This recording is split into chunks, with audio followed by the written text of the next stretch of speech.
MP में आज से कोरोना वैक्सीनेशन का महाअभियान। दूसरे डोज में बचे पात्र लोगों पर स्वास्थ्य विभाग का रहेगा फोकस। 17 नवंबर से 24 नवंबर और 1 दिसंबर को चलेगा महाअभियान। कांग्रेस विधायक अजब सिंह कुशवाहा पर 420 का मामला दर्ज। विधायक के अलावा एक अन्य व्यक्ति रतिराम कुशवाहा के खिलाफ भी हुआ मामला दर्ज।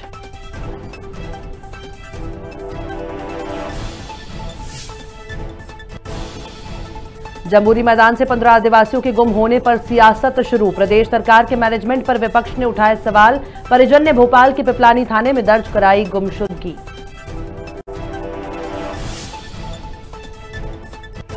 कांग्रेस मध्य प्रदेश में आदिवासी वर्ग को साधने के लिए करेगी मंथन। 24 नवंबर को प्रदेश कांग्रेस कार्यालय में अनुसूचित जनजाति वर्ग के सभी विधायक और नवासी विकासखंड के नेताओं की बैठक बुलाई। वेदर सिस्टम के प्रभाव से मध्य प्रदेश में बदला मौसम का मिजाज। नमी बढ़ने के कारण आज से बादल छाने की उम्मीद।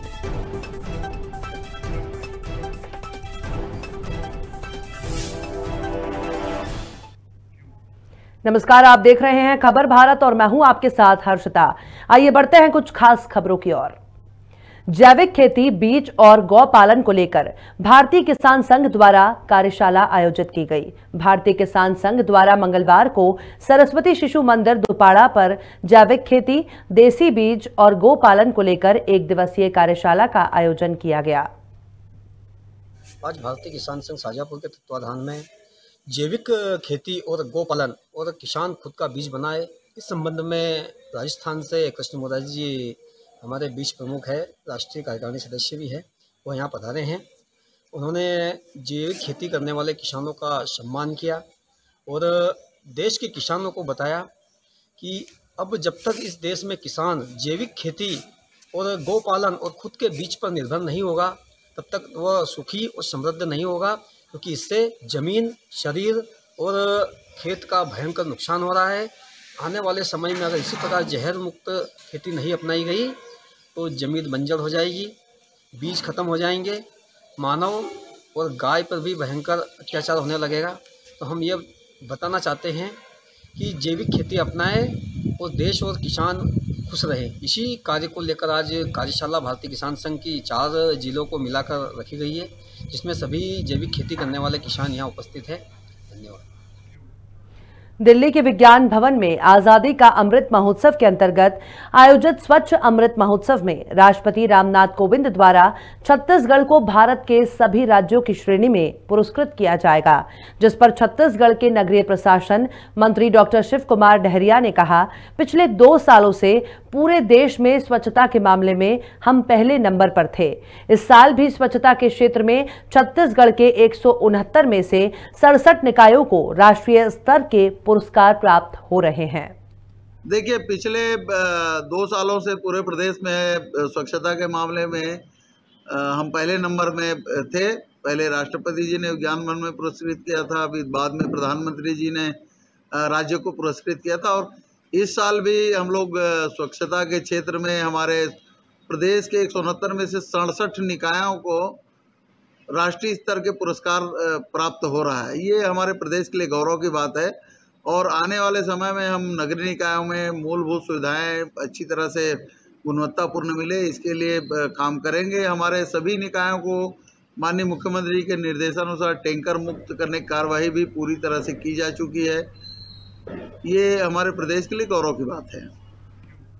ग्वालियर जिले में 17 नवंबर को 50,000 पात्र नागरिकों को कोरोना से बचाव के लिए टीके लगाने का लक्ष्य रखा गया है। निर्धारित टीकाकरण केंद्रों और मोबाइल टीम के जरिए प्रथम और द्वितीय अर्थात वैक्सीन के दोनों डोज लगाए जाएंगे।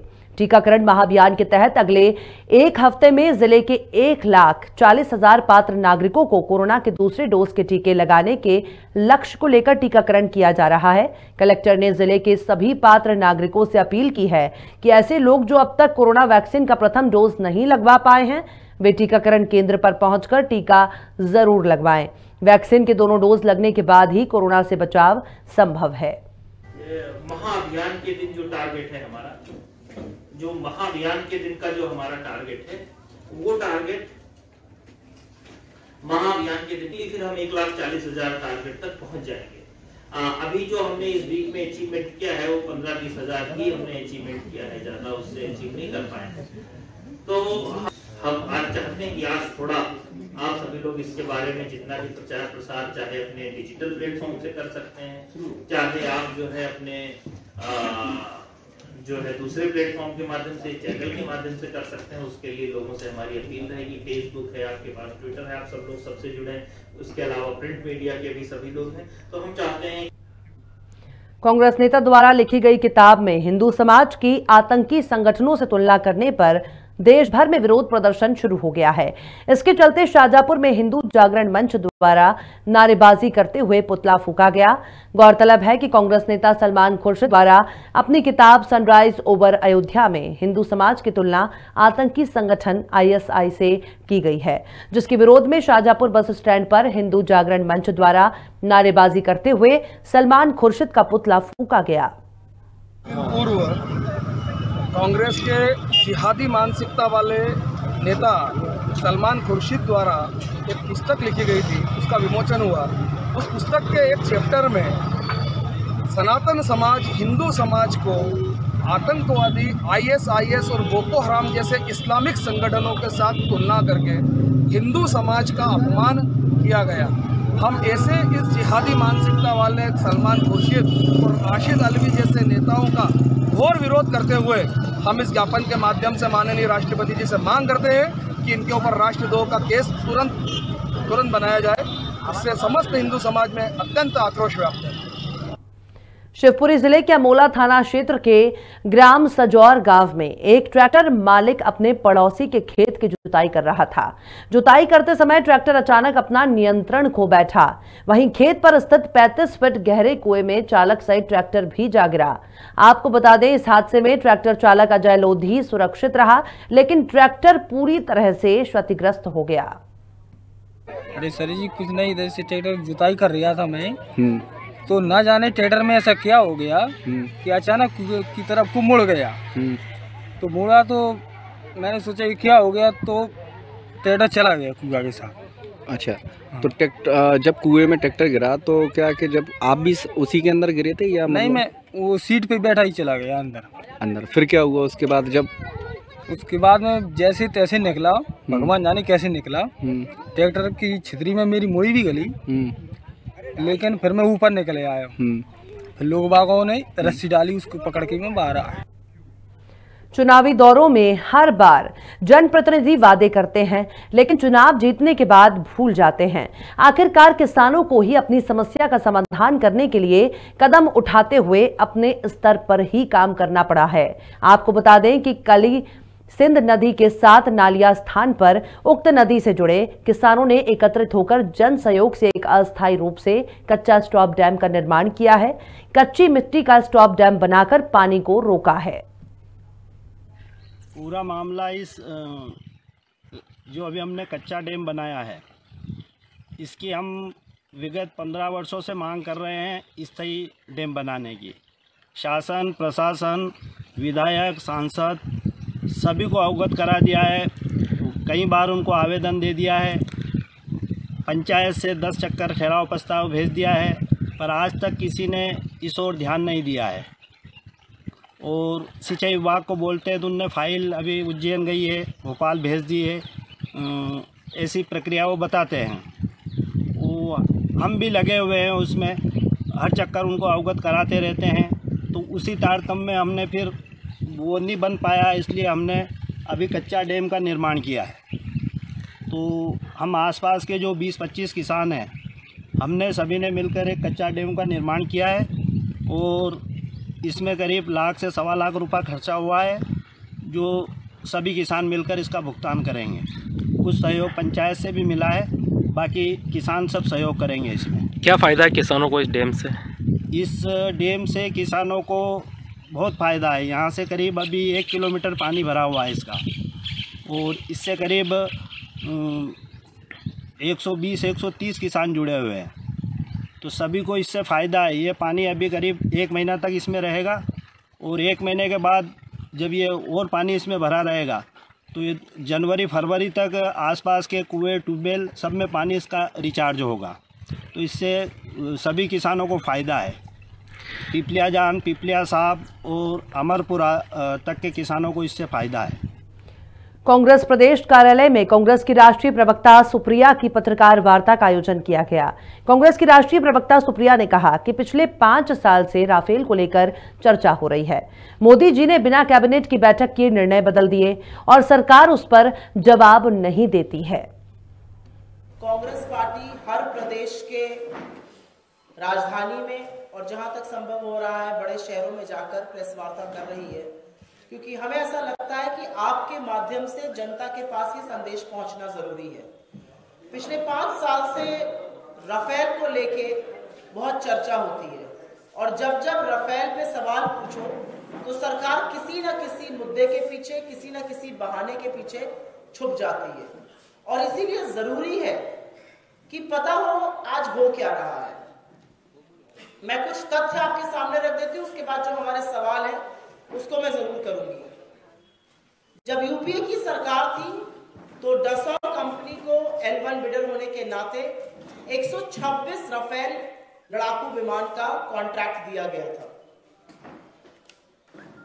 वो जो डील थी वो हमारी सरकार के दौरान, कार्यकाल के दौरान 2014 तक नहीं हो पाई। 2015 में मोदी जी फ्रांस गए और फ्रांस में जाकर उन्होंने गवर्नमेंट टू गवर्नमेंट नेगोशिएशन किया, जिसकी एक्चुअल खबर कैबिनेट के भी कई मंत्रियों को नहीं थी। 126 हवाई जहाज के बजाय सिर्फ 36 खरीदे गए, जहां पर 570 करोड़ रुपए की कॉस्ट होनी थी वो 1670 प्रति लड़ाकू विमान पर खरीदे गए। जहां पर टेंडर से चुना गया था वो टेंडर कैंसिल कर दिया गया। जो क्लॉज था इंटेग्रिटी क्लॉज, जिसका मुख्य कारण यह था कि उसमें बिचौलिया ना हो, कमीशन ना हो, अगर कभी भ्रष्टाचार हो उस पर तफ्तीश हो सके, उस क्लॉज को निकाल दिया गया। और जो टेक्नोलॉजी का ट्रांसफर होना था, मोटी मोटी बात यह थी कि 108 हवाई जहाज हिंदुस्तान में बनने थे, 18 वहां से फ्लाईअवे कंडीशन से लेकर आते। HAL हिंदुस्तान एरोनॉटिक्स लिमिटेड को यह बनाना था। ये 5-6 चीजें मोदी जी ने रातों रात बदल दी, अपनी कैबिनेट को संज्ञान में लिए बिना। मध्य प्रदेश के राज्यपाल मंगूभाई पटेल 3 दिवसीय प्रवास पर चित्रकूट पहुंचे। चित्रकूट आरोग्य धाम स्थित हेलीपैड पर उतरने के बाद सीधे मंदाकिनी विला पहुंचे, जहां रात्रि विश्राम करेंगे। इसके बाद 17 नवंबर को महात्मा गांधी ग्रामोदय विश्वविद्यालय के 9वें दीक्षांत समारोह सहित विभिन्न कार्यक्रमों में शामिल होंगे। राज्यपाल पटेल चित्रकूट के महात्मा गांधी ग्रामोदय विश्वविद्यालय पहुंचकर भारत रत्न नानाजी देशमुख की प्रतिमा का अनावरण भी करेंगे।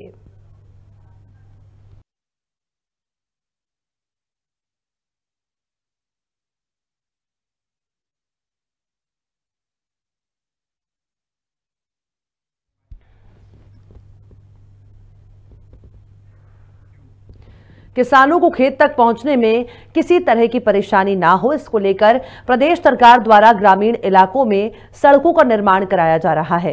जिम्मेदारों की इस मनमानी के कारण सैकड़ों किसानों को खेती किसानी करने में भारी असुविधा का सामना करना पड़ रहा है। साथ ही समस्या के समाधान के लिए विभागों के चक्कर भी काटने पड़ रहे हैं, लेकिन उनकी कोई सुनवाई नहीं हो रही है। परेशान किसानों ने दोबारा कलेक्टर कार्यालय पहुंचकर समस्या के समाधान की मांग की है। किसानों ने मांग की है कि शीघ्र ही नाले पर पुलिया का निर्माण किया जाए।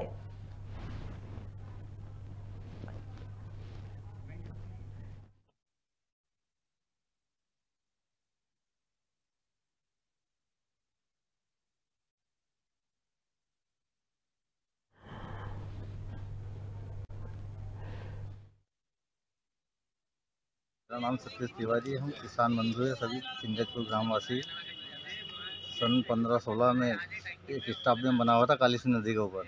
वहाँ एक नाला मिला हुआ, उसमें जाके उस नाले को पार करके कम से कम 500 बीघा प्रभावित हो रही है। हम 40-45 किसानों की पुलिया का निर्माण होना था। बार बार अवगत कराया प्रशासन को भी, जनप्रतिनिधि को भी, कोई कार्यवाही नहीं, कोई आश्वासन नहीं मिलता। बस हर बार वही अपेक्षा लेके आए वापस के कुछ कार्रवाई हो जाए।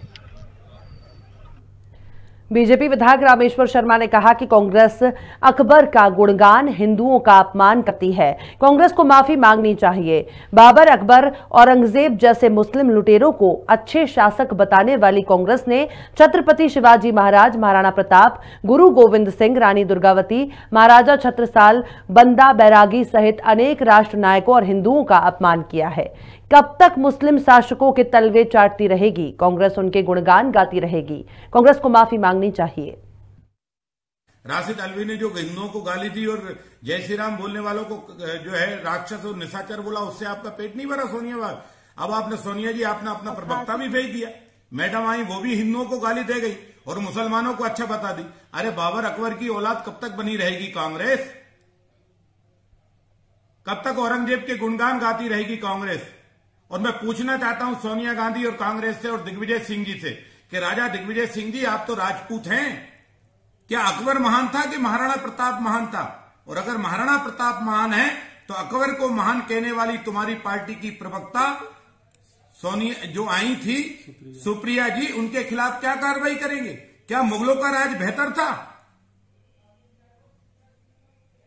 कल आप अंग्रेजों का राज भी बेहतर बोल दोगे। हिंदुस्तान के क्यों शहीदों को, क्यों छत्रपति शिवाजी को आपने अपमानित कर रहे हो? क्यों गुरु गोविंद सिंह जी को अपमानित कर रहे हो? क्यों आप बंदा बैरागी को अपमानित कर रहे हो? क्यों आप महाराणा प्रताप को अपमानित कर रहे हो? क्यों आप छत्रसाल को अपमानित कर रहे हो? क्योंकि इनने सबने मुगलों से युद्ध लड़ा है। अगर मुगल अच्छे थे तो क्यों रानी दुर्गावती ने युद्ध लड़ा मुगलों से? मुगलों से युद्ध लड़ा है छत्रपति शिवाजी ने, मुगलों से युद्ध लड़ा है महाराणा प्रताप ने, मुगलों से युद्ध लड़ा है गुरु गोविंद सिंह ने, मुगलों से युद्ध लड़ा है बंदा बैरागी ने, मुगलों से युद्ध लड़ा है। लाखों करोड़ों लोग हिंदू मरे हैं, शहीद हुए हैं और मुगलों की तलवार के आगे झुके नहीं, उस तलवार का मुकाबला किया है। धिक्कार है ऐसी कांग्रेस को सोनिया जी, आपकी कांग्रेस को धिक्कार है, आपके प्रवक्ता को धिक्कार है, सलमान खुर्शीद को धिक्कार है, राशिद अल्वी को धिक्कार है, जो आज भी मुस्लिम मानसिकता से हिंदुस्तान के हिंदुओं का मनोबल तोड़ने का काम कर रहे हैं। हम पूर्ण इस बात का खंडन और विरोध करते हैं कि ये कांग्रेस जिन्ना की कांग्रेस है, ये नई विभाजन की तर्ज पर जाने वाली कांग्रेस है। इसलिए हिंदुस्तानियों सावधान हो जाओ। इनने गुलामियों के जूठे बेर खाए, इनने जिन्ना के जूठे बेर खाए, इनने जो है औरंगजेब की जूठन खाई है, इसलिए हिंदुओं का अपमानित करने के पर ही आमदा हैं। अब आपको इसका बदला लेना है और कांग्रेस को बता देना है कि नहीं, हिंदुस्तान में भारत माता के बेटों का शासन लाख नहीं करोड़ों गुना अच्छा है मुगलों के शासन से, अंग्रेजों के शासन से। अरे हम तो अंग्रेजों के शासन और नेहरू के शासन की भी तुलना करते हैं तो पंडित नेहरू का शासन अच्छा बोलते हैं। क्यों? कि कम से कम हिंदुस्तानी का शासन तो है। अरे गुलामों, कब तक गुलाम रहोगे? कब तक मुगलों की जूठन खाते रहोगे? धिक्कार है कांग्रेस तुमको। कांग्रेस पार्टी द्वारा भाजपा सरकार की जन विरोधी नीतियों और महंगाई को लेकर जन जागरण यात्रा नरसिंहगढ़ से प्रारंभ हुई। यात्रा खेड़ी, गनियारी, बैरसिया आदि ग्रामीण अंचलों से होते हुए भीलखेड़ी जोड़ पहुंची, जहां पर कांग्रेस पार्टी कार्यकर्ताओं द्वारा ग्रामीणों को संबोधित करते हुए यात्रा का प्रथम दिन समापन किया। वहीं कांग्रेस पार्टी कार्यकर्ताओं द्वारा डीजल, पेट्रोल, रसोई गैस, बिजली बिल, खाद की आपूर्ति जैसे कई मुद्दों को लेकर ग्रामीणों से चर्चा की गई। आप लोगों को मालूम है कि जैसे हमारे प्रदेश कार्यालय के द्वारा हमारे पूर्व मुख्यमंत्री आदरणीय दिग्विजय सिंह जी से के द्वारा व हमारे पूर्व मुख्यमंत्री कमलनाथ जी के आदेश पर पूरे मध्य प्रदेश में जन जागरण यात्रा निकाली जा रही है। क्योंकि आज आप लोग अच्छी तरह जानते हैं कि कांग्रेस पार्टी जन जागरण यात्रा क्यों निकाली जा रही है। क्योंकि आज जो हमारे प्रधानमंत्री मोदी जी और हमारे माननीय मुख्यमंत्री शिवराज सिंह चौहान जो झूठी अफवाहें, झूठी बातें किसानों के बीच में फैलाते हैं, जनता के बीच में फैलाते हैं, तो इस जनता को जागरूक करने के लिए आज कांग्रेस पार्टी ने जन जागरण यात्रा करी है। आज आप लोग देख रहे हैं कि महंगाई चरम सीमा पे है, हमारा किसान इतना परेशान है, ना तो खाद बीज मिल रहा है। जिस प्रकार की आज दुर्दशा इन लोगों ने की है वो पहले कभी देखने को नहीं मिली थी। और बिल इतने भारी भरकम बिल दे रखे हैं कि किसान बिल कहां से देगा। घरों के मीटर के गरीब लोगों को 2-3 हजार रुपए के बिल दे रखे हैं उन लोगों ने। और विद्युत मंडल के कर्मचारी की तानाशाही और मनमानी इतनी होती है कि वो घर में घुस घुस के सामान उठा ले जाते हैं। इस प्रकार का रवैया भारतीय जनता पार्टी के शासनकाल में चल रहा है। और मुख्यमंत्री जी मंच पे बोल करके बोलते रहते हैं, यहाँ आके क्षेत्र में लोगों से कभी मिलते नहीं और मिल करके देखे किसानों की क्या हालत हो रही है। आज पूरी रात लाइट में किसान खेत में बैठा रहेगा ठंड में, दिन में मात्र 3-4 घंटे लाइट आती है, उसमें भी 10 बार लाइट चली जाती है। तो किसानों की बड़ी दुर्दशा कर रहा है कि इन लोगों ने इसके विरोध में हम आज जन जागरण यात्रा कर रहे हैं। और खबरों में फिलहाल इतना ही। और भी खबरों के अपडेट्स के लिए आप देखते रहिए खबर भारत।